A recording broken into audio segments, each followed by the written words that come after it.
চূড়ান্ত হয়ে গেল 2027 ওয়ানডে বিশ্বকাপের 12 আয়োজক শহর।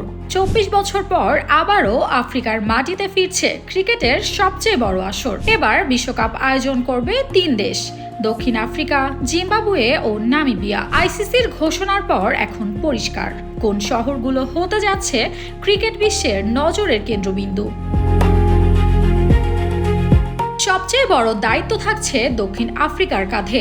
মোট 54 ম্যাচের বেশিরভাগই হবে দেশটির 8টি শহরে: Johannesburg, Centurion, Durban, Gqeberha, Kugompo City, Cape Town, Paarl ও ব্লুমফন্টেইনে। বিশ্বকাপের সবচেয়ে গুরুত্বপূর্ণ ম্যাচ অর্থাৎ ফাইনাল অনুষ্ঠিত হবে ক্রিকেটের 2 ঐতিহাসিক ভেন্যুর একটিতে, জোহানেসবার্গের ওয়ান্ডারার্স অথবা কেপ টাউনের নিউল্যান্ডসে।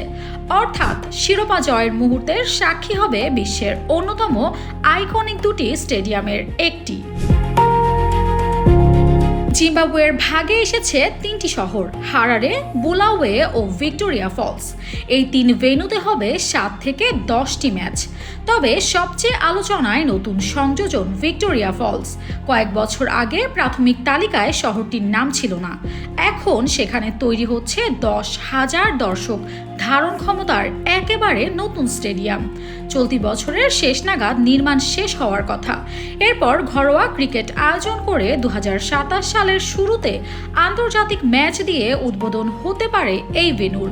অর্থাৎ বিশ্বকাপ দিয়েই আন্তর্জাতিক ক্রিকেটের নতুন এক ঠিকানার আত্মপ্রকাশ হতে যাচ্ছে। অন্যদিকে নামিবিয়ার জন্য এটি এক ঐতিহাসিক মুহূর্ত।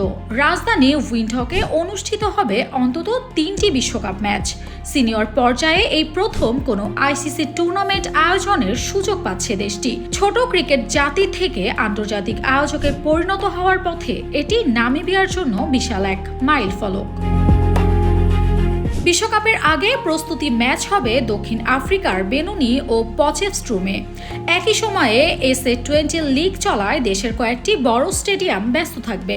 তাই বিশ্বকাপ বাছাই পর্বের কিছু ম্যাচ দক্ষিণ আফ্রিকা ও নামিবিয়ার জন্য ভেন্যুতেও আয়োজনের পরিকল্পনা রয়েছে। ইতিহাস বলছে 2003 সালে দক্ষিণ আফ্রিকা, জিম্বাবুয়ে ও কেনিয়া যৌথভাবে বিশ্বকাপ আয়োজন করেছিল। তবে এবার নতুন সঙ্গী নামিবিয়া, নতুন ভেন্যু ভিক্টোরিয়া ফলস আর নতুন প্রত্যাশা আফ্রিকার মাটিতে আরও একটি স্মরণীয় বিশ্বকাপ উপহার দেয়ার। প্রাথমিক সূচি অনুযায়ী 2027 সালের 4 অক্টোবর থেকে 21 নভেম্বর পর্যন্ত চলবে ক্রিকেটের সবচেয়ে মর্যাদাপূর্ণ এই টুর্নামেন্ট। এখন শুধু অপেক্ষা পূর্ণাঙ্গ সূচি আর সেই মহাযজ্ঞের প্রথম বল গড়ানোর।